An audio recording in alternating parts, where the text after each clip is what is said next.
Bismillahirrahmanirrahim. Assalamu alaikum friends. Welcome to you my YouTube channel PST and JST preparation.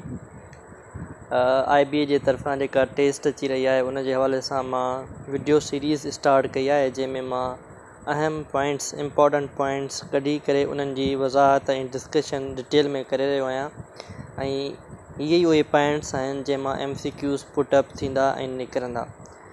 हाणे class 7 जी science जो पहिरियों chapter मुकमिल थी वियो, उन मां असां 73 पॉइंट्स 1 बाय 1 डिस्कस कयोसीं। हाणे सेकेंड चैप्टर आहे transport system in humans and plants. Transport जेका आहे उहा कीअं थींदी आहे इंसाननि जे अंदरि ऐं ॿूटनि जे अंदरि, त उहो असां डिस्कस कंदासीं। हाणे 74 नंबर पॉइंट आहे, point number 74, which system involves the circulation of blood। ठीकु आहे, उहो कहिड़ो सिस्टम आहे जेको ब्लड खे सर्कुलेट कंदो आहे, त उनजो आंसर आहे सर्कुलेटरी सिस्टम। ठीकु आहे, सर्कुलेटरी सिस्टम, जंहिंजो मतिलबु इहो आहे त असांजे अंदरि जेको ब्लड आहे उहो रतु हमेशह सर्कुलेशन में रहंदो आहे।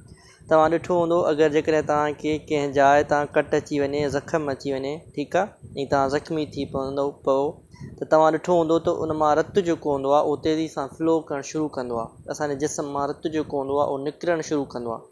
इन जो मतिलबु इहो आहे त असांजो रतु असांजे रॻुनि जे अंदरि फ्लो कंदो रहंदो आहे, उन्हनि जे अंदरि मूवमेंट कंदो रहंदो आहे। हाणे इन सिस्टम खे असां छा चवंदा आहियूं? Circulatory system. जेकॾहिं का शइ सर्कुलेशन में आहे त उनखे असां छा चवंदासीं? Circulatory system. 75 नंबर पॉइंट आहे the supply of food, water, oxygen and collection of waste material is called transportation. ठीकु आहे, जेको खाधो, पाणी, खुराक ऐं जेको ख़राबु मादा हिकु जाइ खां ॿी जाइ ते सप्लाई थियनि था, इन अमल खे असां छा चवंदा आहियूं? ट्रांसपोर्टेशन। ठीकु आहे, फॉर सपोज़ कयो तव्हां पाणी पियो था थ्रू माउथ, वात जे ज़रिए, पोइ उहो तव्हांजो पाणी तव्हांजे जिस्म में वञे थो, हर सेल ताईं पुॼे थो, ऐं जेको पाणी बचत आहे उहो तव्हांजो यूरिया में तब्दील थी थो वञे। यूरिया जो मतिलबु आहे पेशाब। पोइ उहो वरी असांजो ॿिए सिस्टम जे ज़रिए, यूरिन एक्सक्रीटरी सिस्टम जे ज़रिए पेशाब जी सूरत में उहो पाणी जेको एक्स्ट्रा आहे उहो हलियो थो वञे। त ॾिसो, इहा छा जी सप्लाई थी? इहा वाटर जी सप्लाई थी, ऐं इन अमल खे असां छा चयोसीं? ट्रांसपोर्टेशन।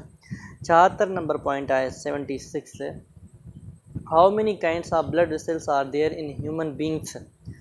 असांजे जिस्म जे अंदरि, माना इंसाननि जे जिस्म जे अंदरि रत जूं नालियूं थींदियूं आहिनि, ऐं उहे घणियूं क़िस्मनि जूं थींदियूं आहिनि? 3 क़िस्मनि जूं, 3 चयो थो। कहिड़ियूं कहिड़ियूं? Arteries, capillaries and veins. हाणे हीअ मां तव्हांखे थोरो सम्झायां इन्हनि में कहिड़ो कहिड़ो फ़र्क़ु आहे। आर्टरी में, कैपलरी में ऐं वीन में, इन में कहिड़ो फ़र्क़ु हूंदो आहे बेसिक। हाणे सपोज़ कयो असांजी हार्ट आहे, सिंपल मां हार्ट ठाहे रहियो आहियां। ठीकु आहे,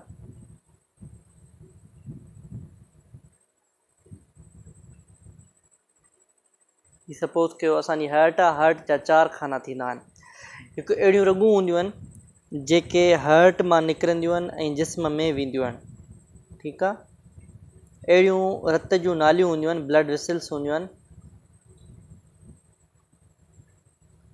जेके शुरू किथां थींदियूं आहिनि? हार्ट खां ऐं दिलि खां शुरू थींदियूं आहिनि ऐं जिस्म जे तरफ़ वेंदियूं आहिनि, माना गो अवे फ्रॉम हार्ट। ठीकु आहे, अहिड़े नालियुनि खे जेके दिलि खां परे वञनि उन्हनि खे असां छा चवंदा आहियूं? आर्टरी। ठीकु आहे, मूंखे उमेदु आहे तव्हांखे हीअ सम्झ में आयो हूंदो। असांजी दिलि मां जेके नालियूं निकिरनि ऐं पूरे जिस्म में वञनि त उनखे असां छा चवंदा आहियूं? आर्टरी चवंदा आहियूं। ठीकु आहे, हाणे जिस्म मां हीअ सपोज़ कयो हीअ आर्टरी काॾे वेंदी? बॉडी में, बॉडी जे सेल्स ॾे वेंदी। ठीकु आहे, ऐं सेल्स मां वरी हिकिड़ियूं रॻूं निकिरंदियूं आहिनि जेके दिलि जे तरफ़ वेंदियूं आहिनि। काॾे वेंदियूं आहिनि? दिलि जे तरफ़ वेंदियूं आहिनि। उन्हनि खे असां चवंदा आहियूं वीन्स। उन्हनि खे असां छा चवंदा आहियूं? वीन्स। वीन्स माना काॾे वेंदियूं आहिनि? Go towards heart. आर्टरी जेका हूंदी आहे उहा दिलि खां निकिरंदी आहे ऐं दिलि खां परे वेंदी आहे। वीन जेका हूंदी आहे उहा जिस्म मां निकिरंदी आहे, जिस्म जे सेलनि मां, ऐं उहा वेंदी आहे दिलि जे तरफ़। इहो बुनियादी फ़र्क़ु आहे वीन ऐं आर्टरी जे विच में, ठीकु आहे। ऐं कैपलरीज़ छा हूंदियूं आहिनि? कैपलरीज़ बुनियादी तरीक़े सां आर्टरी ऐं वीन जे विच में हूंदियूं आहिनि, ऐं इहे एक्सचेंज कराईंदियूं आहिनि मटीरियल, ठीकु आहे। खाद खुराक जेको हूंदो न उहो एक्सचेंज कराईंदियूं, ठीकु आहे। इन खां अलावा ॿियो अहम डिफरेंस इहो आहे त असांजे जिस्म जे ॿाहिरियां जेके रगूं तव्हांखे ॾिसण में अचनि थियूं न उहे हूंदियूं आहिनि वीन्स। उहे छा हूंदियूं आहिनि? वीन्स। माना वीन्स प्रेज़ेंट हूंदियूं आहिनि सुपरफिशियल। सुपरफिशियल जो मतिलबु आहे आउटसाइड ते, ठीकु आहे।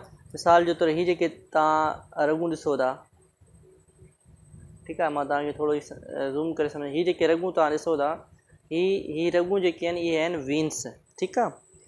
ऐं हिन में तव्हां ॾिठो हूंदो अक्सर ब्लड जेको हूंदो आहे उहो ग्रीन हूंदो आहे, साओ हूंदो आहे, साए कलर जो हूंदो आहे। ऐं इहो इन जे करे हूंदो आहे छो त जॾहिं सिज जी रोशनी हिन में अंदरि वेंदी आहे, ठीकु आहे, त ब्लड जो जेको ग्रीन पार्ट आहे उहो रिफ्लेक्ट थींदो आहे। ऐं ॿियो कार्बन डाइऑक्साइड बि जेको हूंदो आहे उहा हिन मां एज़ अ रिफ्लेक्शन कंदी आहे, छो त वीन में छा हूंदी आहे? कार्बन डाइऑक्साइड हूंदी आहे। पोइ इन जे करे असांजूं जेके रगूं आहिनि उहे कहिड़ियूं ॾिसण में ईंदियूं आहिनि? ग्रीन ॾिसण में ईंदियूं आहिनि।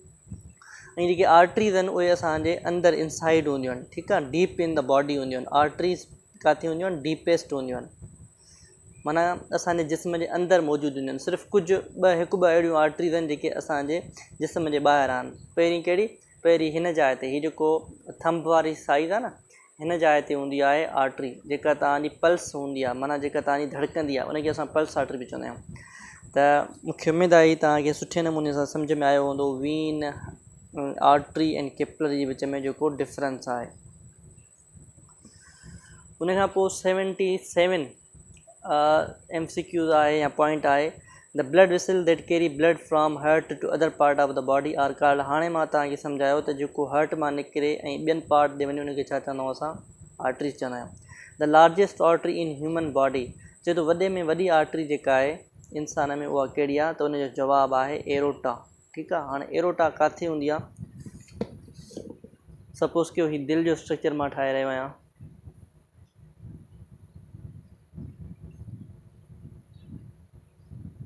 हाणे दिलि जा हूंदा आहिनि 4 खाना, हिकिड़ो ही खानो, ॿियो ही, टियों ही ऐं चोथों ही। ही 4 खाना थी विया। मथियनि 2 खाननि खे असां चवंदा आहियूं एट्रियम, ठीकु आहे। ऐं हेठियनि 2 जो खाननि जो नालो आहे, 3 ऐं चोथे जो नालो आहे वेंट्रिकल, ठीकु आहे। तव्हां साइड जे हिसाब सां हिन नाराज़ थी सघो था। फॉर सपोज़ कि हीउ मुंहिंजो साॼो हथु आहे, राइट हैंड, ऐं हीउ मुंहिंजो आहे खाॿो, लेफ्ट हैंड। त हीअ मुंहिंजी राइट साइड आहे, हीअ मुंहिंजी छा आहे? लेफ्ट साइड आहे। त ईअं हर्ट जी बि साइड थींदी आहे। हीअ सपोज़ कयो राइट एट्रियम आहे, हीअ राइट वेंट्रिकल आहे। हीअ छा हूंदो? लेफ्ट एट्रियम हूंदो, ऐं हीअ कहिड़ो हूंदो? Left ventricle.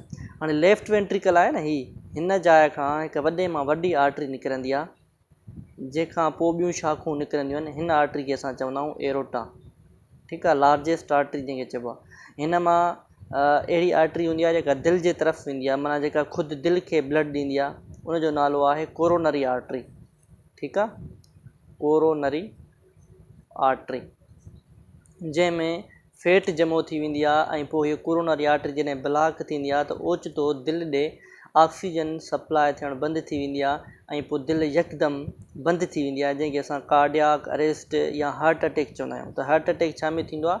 हिन कोरोनरी आर्टरी में थींदो आहे। पोइ हीअ जेका एरोटा आहे इन मां कोरोनरी आर्टरी निकिरंदी आहे। इन खां पोइ वरी कुझु आर्टरीज़ जेके आहिनि उहे असांजे ब्रेन ॾे वेंदियूं आहिनि, कुझु आर्टरीज़ असांजे लंग्स ॾे वेंदियूं आहिनि, कुझु आर्टरीज़ असांजे स्टमक ॾे वेंदियूं आहिनि। ईअं जेको हूंदियूं आहिनि उहे पार्ट्स ऑफ आर्टरीज़ जेके आहिनि, पर हिन खे असां छा चवंदासीं? एरोटा। जेका लार्जेस्ट आर्टरी आहे उनखे असां छा चवंदासीं? एरोटा। 79 आहे। The blood vessel that carry blood from other part of the body to the heart are called. हिते ग़लति लिखियलु आहे, हिते हिन जो जवाबु थींदो वीन्स, ठीकु आहे। कैपलरी जाइ ते छा थींदो? वीन्स। माना जेको ब्लड जिस्म खां दिलि जे तरफ़ अचे त उनखे असां छा चवंदासीं? वीन चवंदासीं, ठीकु आहे।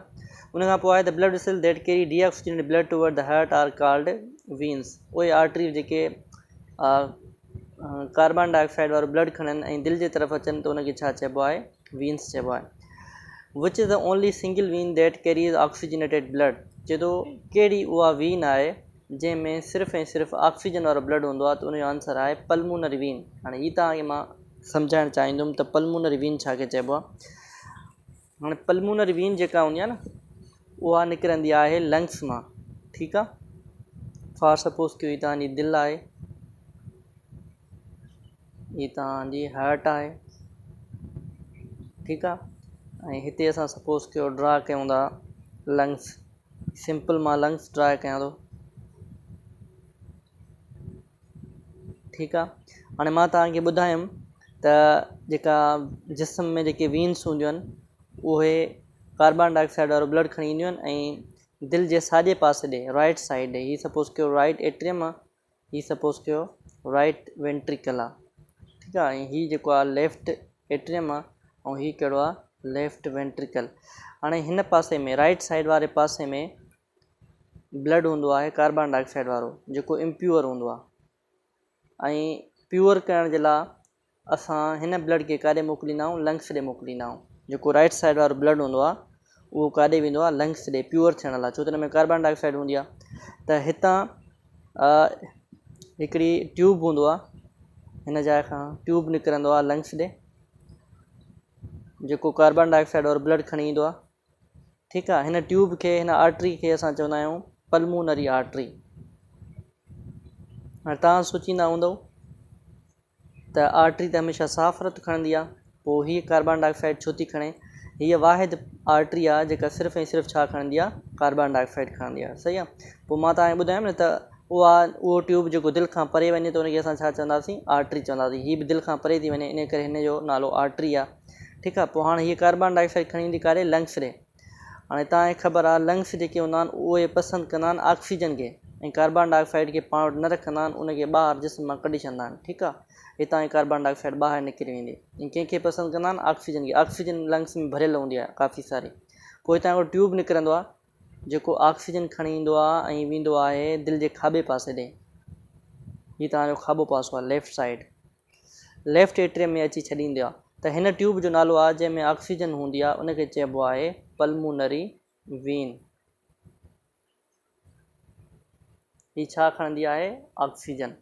त हाणे इहो ई MCQs आहे, या इहो ई कॉन्सेप्ट आहे, चए थो उहा कहिड़ी वीन आहे जेका ऑक्सीजन वारो ब्लड खणंदी आहे, त उनजो जवाबु आहे पल्मोनरी वीन। ठीकु आहे, पोइ हीअ जेका आहे इहो ट्यूब आहे, हिन खे असां पल्मोनरी वीन चवंदा आहियूं, जेको दिलि जे खाॿे पासे ॾे अची खणी ऑक्सीजन वारो ब्लड रखंदी आहे, ऐं निकिरे किथां थी, लंग्स मां। ऐं लंग्स मां थी निकिरे न, त इन करे हिनखे असां पल्मोनरी वीन था चऊं। ठीकु आहे, छो त पल्मोनेशन जो मतिलबु आहे लंग्स। ठीकु आहे, पल्मोनरी जो मतिलबु इहो आहे त लंग्स। उनखां पोइ आहे the fluid part of blood is called, इन जो जवाबु आहे प्लाज़्मा। ठीकु आहे, ब्लड जो उहो हिसो जेको पाणियाठ आहे, उनखे असां छा चवंदा आहियूं, प्लाज़्मा। हाणे हीअ मां तव्हांखे सम्झाईंदुमि, ईज़ी आहे सफ़ा ऐं ॾाढो दिलचस्पु आहे। तव्हां वटि ब्लड आहे न, ब्लड, हाणे तव्हांजे जिस्म में ब्लड मौजूदु आहे। तव्हां अगरि ब्लड खे जाचणु चाहियो, ब्लड खे अगरि चङी तरह एक्ज़ामाइन करणु चाहियो, त ब्लड जा हूंदा आहिनि ॿ पार्ट। ब्लड में हूंदियूं आहिनि ॿ शयूं, हिकिड़ी हूंदियूं अथव सेल्स। तव्हांजे ब्लड में हूंदा आहिनि सेल। कहिड़ा कहिड़ा सेल हूंदा आहिनि, RBC,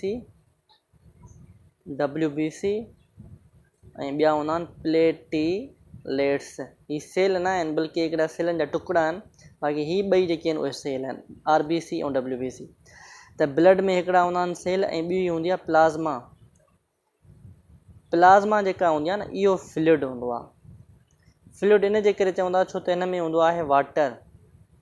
तक़रीबन वाटर हूंदो आहे 90%। 90% खां 92% जेको हूंदो आहे उहो पाणी हूंदो आहे, जंहिंखे असां प्लाज़्मा चवंदा आहियूं। बाक़ी 8% जेको हूंदो आहे उहो प्रोटीन हूंदी आहे, जेका तव्हां पढ़ी आहे न, ग्लोबिन प्रोटीन, हीमोग्लोबिन, उहा असल में प्लाज़्मा में ई मौजूदु हूंदी आहे।